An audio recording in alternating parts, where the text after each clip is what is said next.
Can you remember the days when email marketing simply meant you sent the same old regular email to everybody on your list? Well, I'm sad to say that those days are long gone. And if the thought of dealing with segmentation, groups, conditional logic, or workflows brings you in hives, then this guide to setting up your first workflow in MailerLite and linking that through to your landing pages is going to be the perfect medicine. Now, email lists are the lifeblood of many businesses, and getting things set up right can save you so much time. Today, I'm here to show you the right way to build your first workflow and start getting more success by sending the right email to the right person at the right time. Are you ready to get started? Cool. Let's just jump over now and take a look at setting everything up.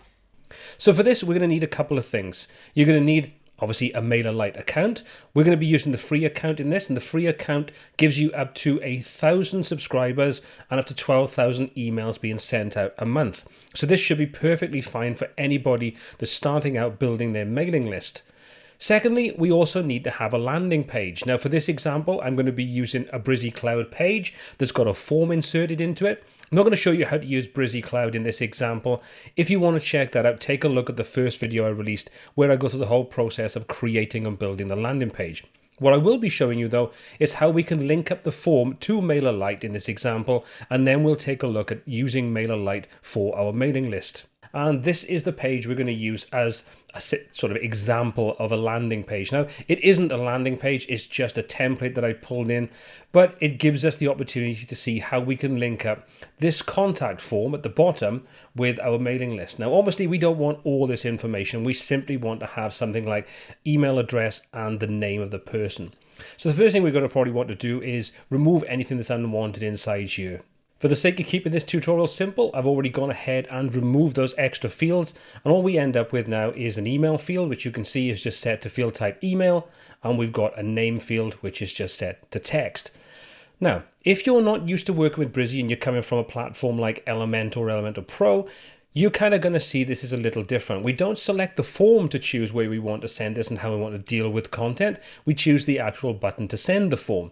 Once we choose that, we've got this little sort of plug icon. We're going to click on there, and that says, right, what do you want to do with this form now? So what we're going to do is we've got email, apps, or reCAPTCHA. Now, email is going to do as its name suggests, it's going to send an email. However, we want to jump over to the apps option, and we're going to come down and take a look at one of the integrations, which in this example is MailerLite. So we'll choose the MailerLite integration, and you can see that asks for our API key. So the next thing we need to do is grab that API key and drop it inside here from our MailerLite account. Now, if you haven't already signed up for a MailerLite account, just go and do that. It'll take you no more than a few minutes. You'll have to go through some approval process to make sure that everything is in order. But once that's done, you'll be able to then log into your dashboard and start dealing with sending emails out and building up your emailer subscribers. So this is your dashboard. So the first thing we need to do now is to link this through. We're going to grab that API key to do just that. To grab your API key couldn't be easier. You come up to your name in the top right hand corner and click the down arrow and come down to integrations. From integrations, the first option we have is the developer API. Click use on there, and that's going to give us our API. So all we need to do is simply copy that from there, and then we can head back over into our landing page or our form, whatever we're going to use, and then we can simply drop in that API key. So we'll just paste that into there. There's our API. We'll click connect. And we've now connected that through. So it says select an account. So we're going to select the account that we want. Going to click on continue and just go through this sort of 4 stages to confirm what happens and where everything goes. Now, if you want to build up segmentation, you can do that inside here, but we're going to keep this super simple and just have just our list, which is the WP test. We'll select that, hit continue, and then we just need to map the fields. So you can see we only have 2 fields. The first one, it says email address. It's an email field, so it knows that's probably going to be right. The next one is going to be name. We're going to change that over, and we're just going to choose the name field. So this is just tying those in, the email address and the name, exactly where they're coming from. So you can see everything is set up in there. We'll hit continue. Once we've done that, it says, there we go, you've successfully connected things, and we'll click on done.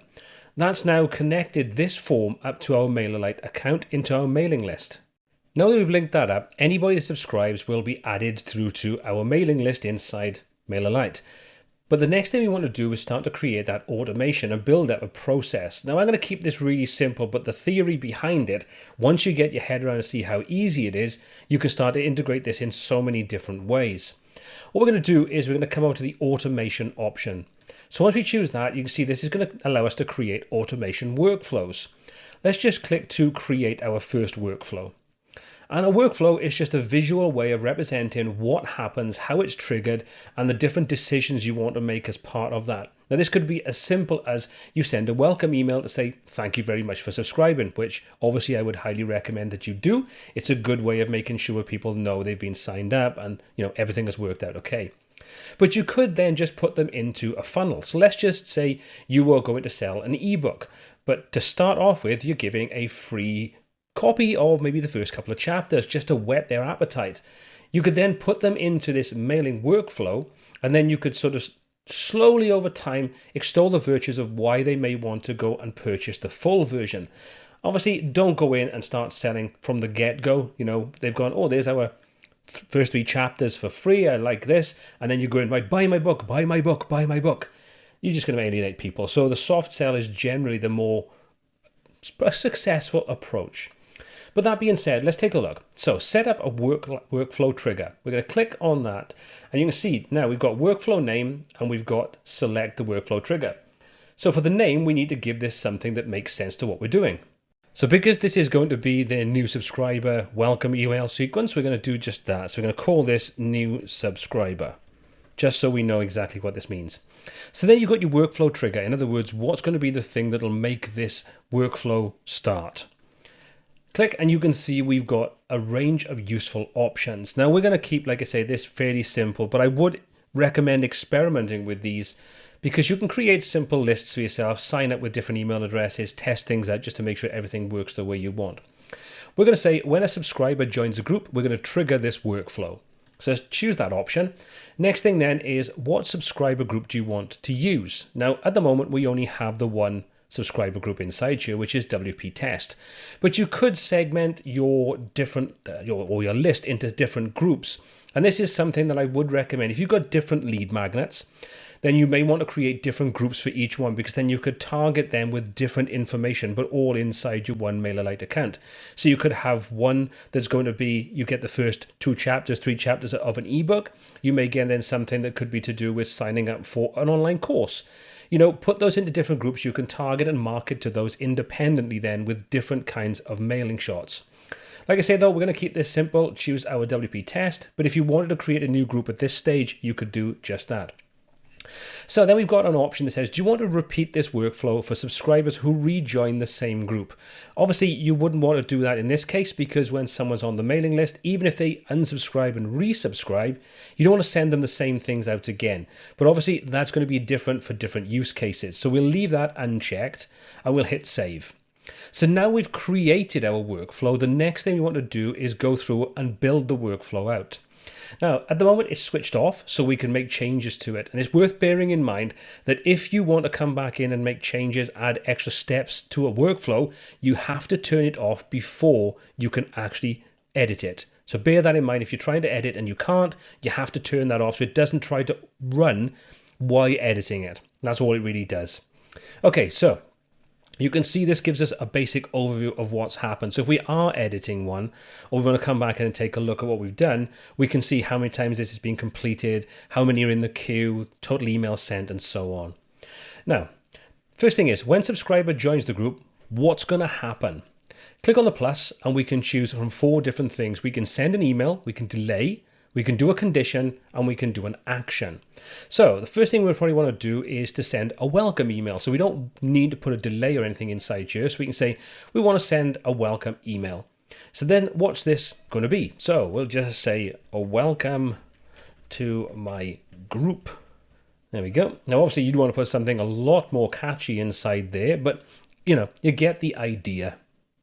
If you want to use shortcodes, you can do just that. So you can see we can personalize this by dropping the name in there, their email address, any information you gather about an individual that subscribes, you can drop that in using the shortcode option. We're not going to worry about that right now though, but let's come down and say, who's it from? So we're just going to say this is from me, which is Paul C. I'll drop in the sender email that I've used to sign up for this account. So we'll drop that in there. And next up, we can say we want to design this email, and we could also link this through to Google Analytics tracking. So if you are, and you probably should be if you're using this for any kind of, sort of sales purposes, link this up to track any of the clicks and so on through Google Analytics. Finally, we've got the language. Now what we're going to do is we're going to design the email. So let's just click Design Email. That'll bring us over now, and we can choose from 3 different options: Create New, the Template Gallery, or the Recent Emails. Now, depending upon if you're using the free account, you will have limited access to some of the features inside here, but there's enough features for you to be able to create some really sophisticated designs and workflows before you even need to spend a single penny on the actual purchased version of this. So let's use the drag and drop editor, and this is one of the things that made me really change over from using MailChimp. Yes, you only get 1,000 subscribers at the moment, but MailChimp is apparently doing away with the whole workflow side of things, so you'd have to have a paid-for account to do that. And I just think the builder inside MailerLite is light years ahead of what I've always found to be quite clunky inside MailChimp. You know, your mileage may vary on that, but that's my personal feelings with it. Okay, so this is the drag and drop editor, and as you can see, it's a pretty simple setup. You've got all the options down the left-hand side for the different types of blocks. So again, if you're used to working with things like Brizy and, you know, sort of Gutenberg, anything like that, where you have predefined blocks that you can use as a starting point, this is all going to feel very, very familiar to you. Now, I'm not going to worry too much about changing things inside here. I'm going to leave it as it is, basically. We'll delete this logo section at the top. We'll just say, you know, welcome to my list. So we've got a heading inside there. What I do like, though, and depending upon the kind of site that you have and the kind of information that you actually provide on there or you require, survey blocks are pretty useful. So to give you an example, I've recently set up my site, which is Freelance Friday, which is to do with freelancing as a web designer. And as part of that, when someone subscribes to the mailing list, I ask them a simple question: what is your biggest struggle as a freelancer? That's part of their welcome email, and this is all done through this survey block. And it just means then that I can see exactly where people struggle when they are working as a freelancer or looking to set up as a freelancer. And this means that I can help them out in the future by gathering information based upon what they struggle with to create content for them to answer those questions and ease those issues. So if you are providing information, this is a great way of, when you say, you know, welcome, there's a way of actually asking your new subscriber a question so they kind of feel engaged in what you're doing. Again, like I say, it's entirely up to you what you want to do and how you want to use it and what blocks you'd like to include. You may want to keep it really, really simple and just say welcome. So let's just get rid of these things that we don't actually need, and we'll just leave this as, this is my welcome.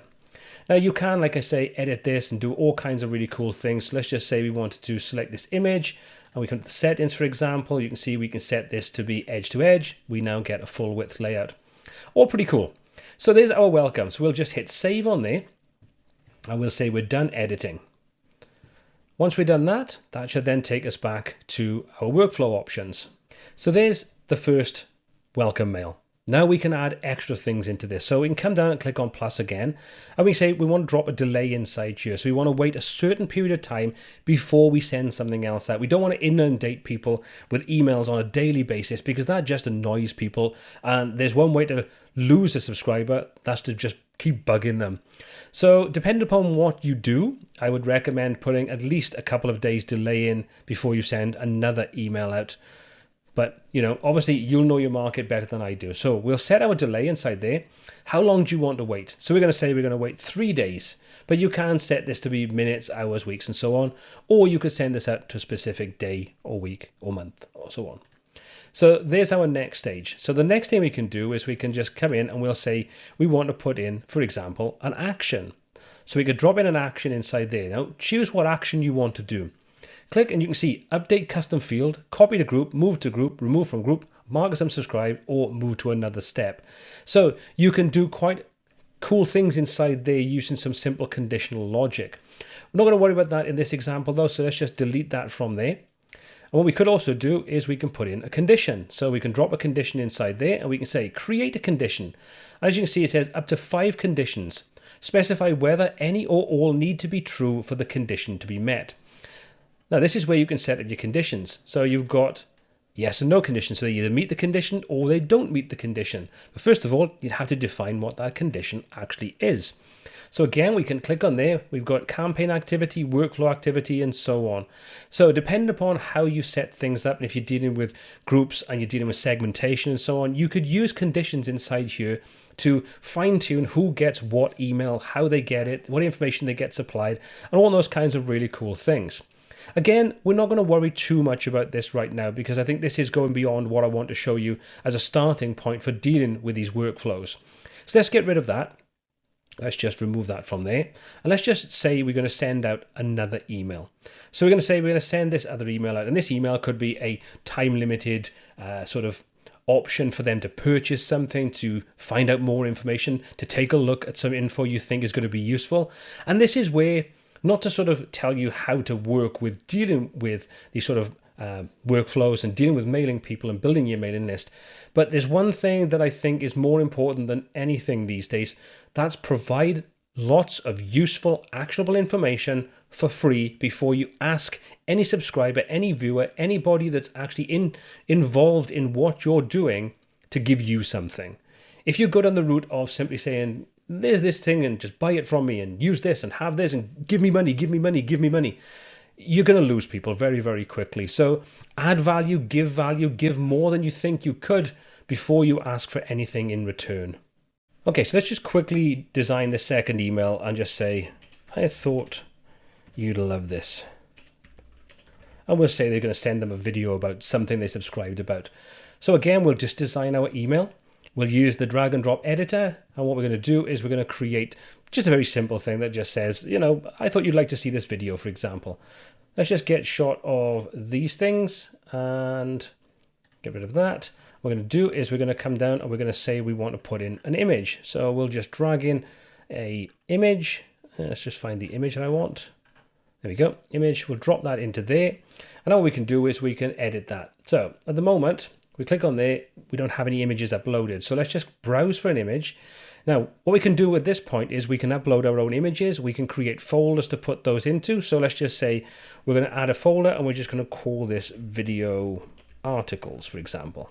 And what we're going to do now is we're going to go into that folder and we're going to drag and drop an image up in this. This is just going to be an image that we're going to use for this particular video. So we'll select that. Let's drop that in there. And now we can just say, there's our video. This is going to be really useful for you. And we're going to say save on there. Okay. So that's going to say we've done the mail shot. We'll click on done to go back to our workflow. Now, like I say, you're going to spend a lot more time fine-tuning and honing exactly what's going to happen inside there and what's going to be said and all those kinds of good things. So let's get that. So on trigger, so what's happening so far is when someone subscribes, they're going to get this welcome email pretty much immediately. We're going to wait 3 days and then we're going to send this other email out to them with some information that we think is going to be useful. So next up, we want to do something if they don't open the email, or if they do open the email or click on a link or whatever you want to do. So let's add a condition in. So we're going to just come in and just, first of all, add in a delay. So we're going to say, we're going to allow this to wait 1 day and hit save. Then we're going to come down and add our new condition. And from there, we're going to define that condition. Now, as I said, when we looked at this earlier on, you can stack conditions if you want to, and we can also specify how those conditions or rules have to be met to have something happen. We can have any rule, or we can have all rules. For this example, we're just going to say any rule. Then we're going to select the condition, and we're going to come down and we're going to choose workflow activity, because we want to contain it inside this workflow that we're building out right now. So I say workflow activity. You can see select workflow email. So which email do we want to use as the basis for our condition? Well, obviously it makes sense. We want to have, I thought you'd love this, which is the second email in our sequence. And then what do we want to do? What's actually going to happen? So you can see, had any link clicked, had a specific link clicked, etc., etc., etc. So we could say was not opened or was opened. I'll say was opened with no links clicked. So let's just say it wasn't opened. So I say wasn't opened, conditions are checked immediately, add a delay before the condition to give subscribers time to receive and open the email. So we've done that. We've got that condition kind of thing there. So if this is met, if it's not met. So we can say if this is met, we can do something like send an email. And again, you could define that email content. If it wasn't met, we can define another email.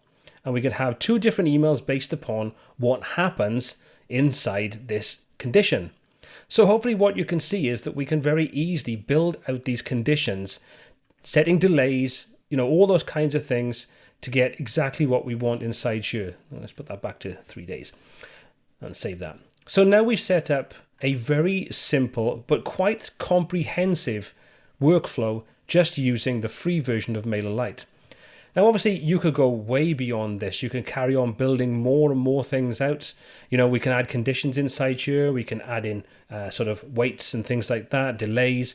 All those kinds of good things are all available to us. And then once you've done this, so let's just remove this for now, just so we can finish up. Delete, yep.